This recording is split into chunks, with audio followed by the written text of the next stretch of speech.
ਅੱਜ ਦੇ ਟਾਈਮ ਵਿੱਚ ਜਿੱਥੇ ਕਈ ਕੰਟਰੀਜ਼ ਬਹੁਤ ਜ਼ਿਆਦਾ ਸਟ੍ਰਿਕਟ ਹੋ ਗਈਆਂ ਨੇ, ਕੈਨੇਡਾ ਦੀ ਅਗਰ ਆਪਾਂ ਗੱਲ ਕਰ ਲਈਏ, ਕੁਝ ਇਸ ਤਰ੍ਹਾਂ ਦੀ ਸਿਚੁਏਸ਼ਨ ਬਣ ਚੁੱਕੀ ਹੈ। ਸਟੂਡੈਂਟਸ ਦੇ ਪੇਰੈਂਟਸ ਵੀ ਡਾਊਟਫੁਲ ਹੋ ਗਏ ਨੇ, ਅਸੀਂ ਭੇਜੀਏ ਨਾ ਭੇਜੀਏ, ਕਿੱਥੇ ਅਪਲਾਈ ਕਰੀਏ। ਆਸਟ੍ਰੇਲੀਆ ਸਟੱਡੀ ਵੀਜ਼ਾ ਥੋੜਾ ਔਖਾ ਲੱਗ ਰਿਹਾ ਕਈਆਂ ਨੂੰ, ਕਿਉਂਕਿ ਡਾਕੂਮੈਂਟੇਸ਼ਨ ਦੀ ਗੱਲ ਕਰ ਲਈਏ, ਅਕੈਡਮਿਕਸ ਦੀ ਗੱਲ ਕਰ ਲਈਏ, ਉੱਥੇ ਥੋੜਾ ਸਟ੍ਰਿਕਟ ਮਾਮਲਾ ਜ਼ਰੂਰ ਨਜ਼ਰ ਆਉਂਦਾ ਹੈ। ਤੇ ਅਜਿਹੇ ਦੇ ਵਿੱਚ ਅੱਜ ਦੇ ਸਮੇਂ ਦੇ ਵਿੱਚ ਜਰਮਨੀ ਸਟੱਡੀ ਵੀਜ਼ਾ ਕਾਫੀ ਪਪੂਲਰ ਹੈ। ਵੀਜ਼ਾ ਸਕਸੈਸ ਰੇਟ ਦੀ ਗੱਲ ਕਰੀਏ, ਉਹ ਵੀ ਬਹੁਤ ਅੱਛਾ ਚੱਲ ਰਿਹਾ ਹੈ। ਸਟੂਡੈਂਟਸ ਦਾ ਰੁਝਾਨ ਵੀ ਇੱਧਰ ਨੂੰ ਬਹੁਤ ਜ਼ਿਆਦਾ ਵੇਖਣ ਨੂੰ ਮਿਲ ਰਿਹਾ ਹੈ। ਤੇ ਇਸੇ ਲਈ ਅੱਜ ਪੂਰੀ ਇਨਫੋਰਮੇਸ਼ਨ ਜਰਮਨੀ ਸਟੱਡੀ ਵੀਜ਼ਾ ਨੂੰ ਲੈ ਕੇ ਹੀ ਤੁਹਾਡੇ ਨਾਲ ਸਾਂਝੀ ਕਰਨ ਜਾ ਰਹੇ ਹਾਂ ਕਿ ਅੱਜ ਦੇ ਸਮੇਂ ਵਿੱਚ ਕਿਉਂ ਇਸ ਨੂੰ ਇੱਕ ਅੱਛੀ ਆਪਸ਼ਨ ਮੰਨ ਸਕਦੇ ਹਾਂ, ਸਟੂਡੈਂਟਸ ਨੂੰ ਕਿਸ ਤਰ੍ਹਾਂ ਦੇ ਬੈਨੀਫਿਟਸ ਮਿਲ ਸਕਦੇ ਨੇ।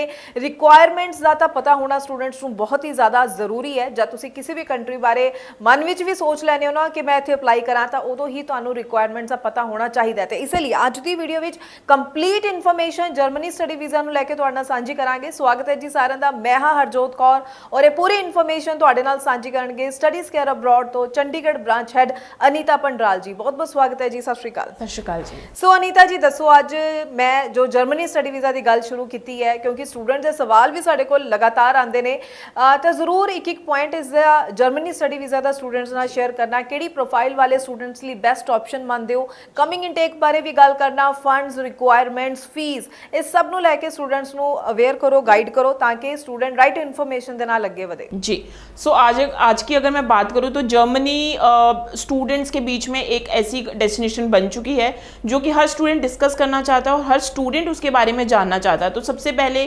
जर्मनी, अगर मैं एज एन स्टडी स्क्वायर की बात करूँ तो हम जर्मनी को काफ़ी टाइम से प्रमोट कर रहे हैं, तब से प्रमोट कर रहे हैं जबकि कनाडा और ऑस्ट्रेलिया भी बूम पे था, तब भी हमारी जो कोर डेस्टिनेशन थी वो जर्मनी ही थी। तो अभी क्योंकि वही चीज़ें सारी कंट्रीज़ धीरे धीरे जो उनके रूल्स एंड रेगुलेशन कहीं ना कहीं स्ट्रिक्ट हो रहे हैं, तो बहुत सारे एजेंट्स ने, बहुत सारे कंसल्टेंट ने जर्मनी को प्रमोट करना शुरू किया है। So students are getting the information, but ये बहुत ज़्यादा ज़रूरी है कि आप तक राइट इन्फॉर्मेशन पहुँचे, आप तक राइट रिक्वायरमेंट पहुँचे। ऐसा नहीं है कि जर्मनी आप तब अप्लाई करो क्योंकि आपका कहीं नहीं बन रहा तो आपका जर्मनी बन रहा है। तो अगर मैं जर्मनी की बात करूँ, वो बहुत ज़्यादा स्ट्रिक्ट हैं अपने रूल्स एंड रेगुलेशन को लेके। उनके जो रूल्स हैं वो भी टाइम टू टाइम चेंज होते रहते हैं। तो अभी जो रिसेंट जो उनके रूल्स एंड रेगुलेशन चेंज हुए हैं, वो सबसे पहले ये है कि earlier they were accepting the PTE, वो पीटी को एक्सेप्ट कर रहे थे, लेकिन अब उन्होंने कहीं ना कहीं क्लियरली अपने डॉक्यूमेंटेशन पे बोल दिया कि now onwards they will accept only IELTS. So अगर आइल्स है, अगर आइल्स आपने नहीं किया है तो टोफल के साथ अप्लाई कर सकते हो, नो एनी अदर टेस्ट। तो अगर आपका आइल्स एंड टोफल है तो जर्मनी में आई डोंट थिंक कि कोई ऐसा आपको प्रॉब्लम आएगी। आइल्स की जो रिक्वायरमेंट है वो 5.5, और अगर कोई स्टूडेंट मास्टर्स के लिए जाना चाहता है तो देन रिक्वायरमेंट शुड बी 6।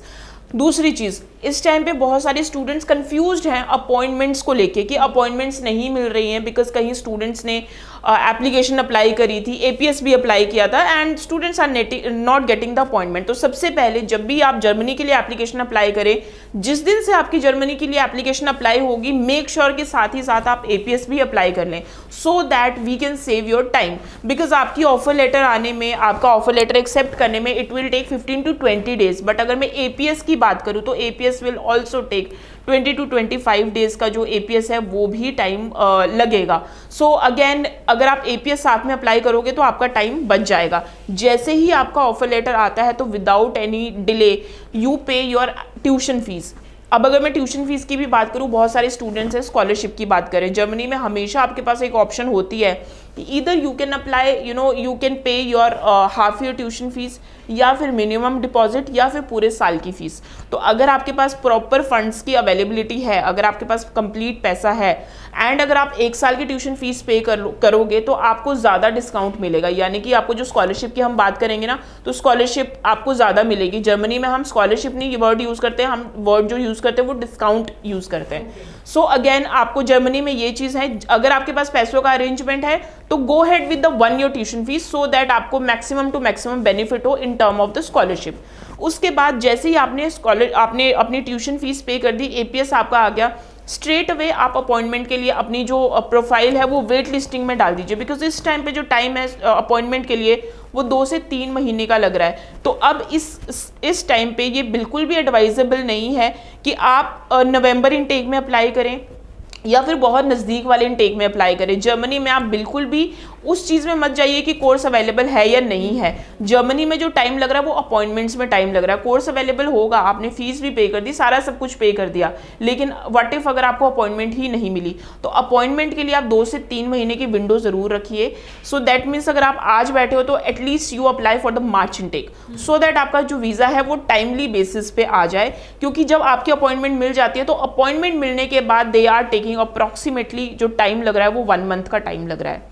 और सबसे इम्पॉर्टेंट चीज़ है, जब आप VFS में जाते हैं तो उनका एक रिटर्न क्वेश्चनर होता है, जो कि जिसको हम इंटरव्यू क्वेश्चनर भी बोलते हैं, तो स्टूडेंट को वो फिल करना होता है। तो मेक श्योर आप जो भी उसमें लिखें, आप अपनी SOP ज़रूर पढ़ें, आप कौन से कोर्स में जा रहे हो वो ज़रूर करें, आपने इस कोर्स को क्यों चूज़ किया है वो कम्प्लीटली आपको ब्रीफ इंट्रोडक्शन के साथ, वो एक रिटर्न टेस्ट होगा, तो वो भी आपको पता होना चाहिए कि आप कौन से कोर्स एंड कौन सी यूनिवर्सिटी के साथ जा रहे हो। बिकॉज जिन लोगों ने जर्मनी को इतने कोर्स से नहीं किया है वो शायद आपको इतना डीपली और टेक्निकली नहीं बताएंगे।